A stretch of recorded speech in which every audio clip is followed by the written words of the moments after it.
5 tendências do futsal para transformar a sua carreira em 2023. Durante a pandemia a gente viveu um momento onde parece que o mundo virou a tecnologia. Todo mundo foi para a internet, foi para o digital, foi para várias situações midiáticas aí, coisas que a gente nem sabia que existia, apareceram. E aí o que acontece? Algumas dessas tecnologias sumiram, tá? Isso é modismo, tá? Modismo é uma coisa que as pessoas fazem porque está todo mundo fazendo, nem sabem o que significam aquilo na verdade, saem fazendo e aí aquilo de repente some e quem de repente está usando para de usar também porque as outras pessoas já pararam e aquilo desaparece de uma maneira que a gente não consegue explicar. E as tendências, elas na área da tecnologia, as melhores tendências elas estão sendo mantidas quando tem o toque humano. Então, vamos pegar aí um software de análise de desempenho no futsal. Se você não souber interpretar tudo isso, eu estou mexendo com software aqui, né, na empresa e realmente é algo que eu estou percebendo que, na verdade, quando você leva o resultado daquilo que aparece ali na tela para o aluno, é uma coisa muito fria e alguns atletas precisam da mediação ali do profissional. O treinador ele tem que saber interpretar isso, tem que saber como filtrar, tá, muitos desses dados que aparecem nesses softwares. Então essa é uma tendência muito forte.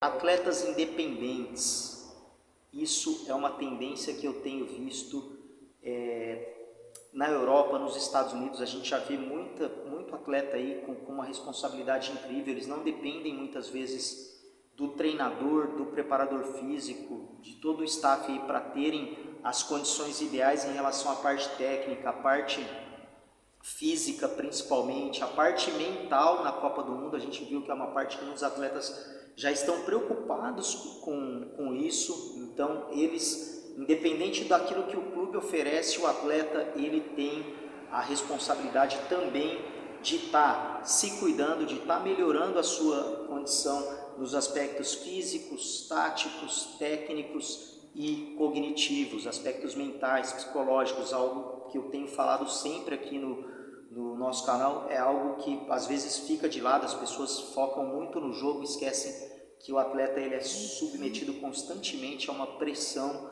e no futsal essa pressão é imensa.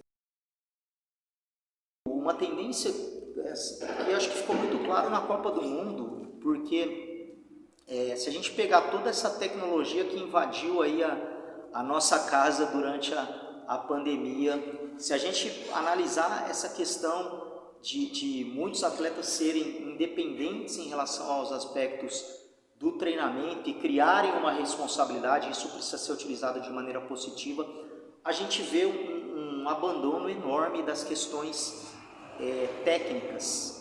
Cara, a gente viu muita gente, foi muito legal acompanhar a Copa do Mundo, eu tive o prazer de assistir vários jogos aí, cara, mas a gente vê muito jogador limitado demais tecnicamente, muita gente, e no futsal, se você não prestar atenção, você precisa ensinar, não adianta nada. Gente, eu vou falar de várias situações aqui, mas é função do treinador fazer com que o cara aprenda a passar, aprenda a dominar, ele saiba conduzir, ele tenha um controle do corpo para jogar futsal. E aí não adianta nada você ficar pensando em tecnologia, ficar pensando em ganhar mais dinheiro, ficar pensando em treinar a equipe da elite. Não vai dar certo. Se você não ensinar o seu atleta os fundamentos básicos do futsal, não adianta você ir atrás de outras coisas. Você precisa filtrar a tecnologia que você vai usar. Você tem que saber quais dados ali interessam para você, porque, gente, é tanta coisa, a gente é bombardeado por tanta coisa que você precisa filtrar. E aí a dica que eu tenho é que você se apegue a artigos científicos que tenham estudado, que tenham pesquisado, porque senão você vai ficar analisando ali coisas, situações que não vão levar a nada. Não vão levar a nada. Para que eu quero saber, de repente, situações da temporada de 2020 de tal clube, pô, o clube já mudou às vezes totalmente. Então os caras que jogavam naquele clube lá, eles não estão mais, é outro treinador, é outra diretoria, e aí o cara vai lá e faz uma pesquisa. Então assim, muitas vezes a gente perde tempo, tá? Pô, clubes que estão às vezes próximos de você ali, mudou, você vai pesquisar situações. Então assim, e isso é uma tendência que está ligada a dados criativos, é você analisar dados que façam sentido para o seu trabalho. É uma coisa que às vezes a gente quer incrementar, quer inovar, e às vezes são situações simples, situações bem simples, tá? Muitas vezes disponíveis, pô, no próprio site da competição que você está ali, você vai achar algumas estatísticas simples, tá?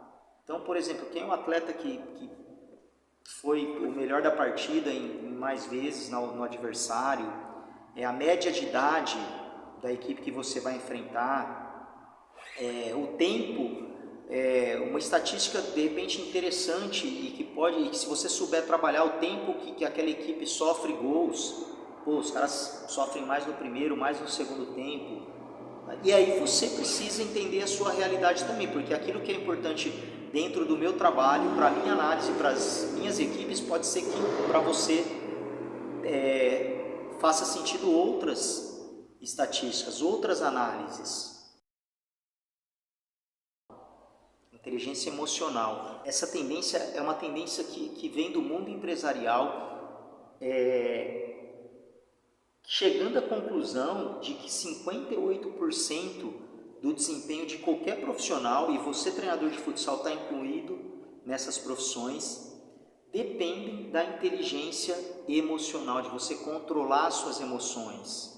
Cara, e é fácil a gente chegar aqui e falar para um empresário, tá, de um banco, de uma loja, tá, de uma construtora, sobre inteligência emocional. Cara, mas vai falar isso para um técnico de futsal em uma semifinal de um campeonato, onde a equipe está fazendo tudo errado, onde o árbitro, entendeu, não acertou nenhuma até agora, onde a torcida, entendeu, está pegando no pé dele toda hora. Então, assim, são situações desafiadoras. E aí, olha só, por que isso virou uma tendência e deve ficar? Porque, cara, a gente chegou num limite em relação à intolerância, em relação a qualquer assunto. As pessoas se matam literalmente, entendeu, por pequenas discussões, por situações que assim não fazem o menor sentido, tiram a vida, tá, do próximo, e isso é uma coisa terrível. E aí a coisa chegou tão no limite que virou uma tendência que as pessoas começaram a trabalhar essa questão para terem melhores resultados, porque à medida que você não consegue controlar as suas emoções, tá, a tendência é que você vai perder o controle em tudo. E aí imagine você, treinador de futsal, que precisa gerenciar comissão técnica, gerenciar a imprensa, gerenciar o seu elenco, administrar situações com torcedores, muitas vezes. Cara, o jogo de futsal é uma loucura, mas tem que ser algo controlado e cabe ao treinador controlar isso.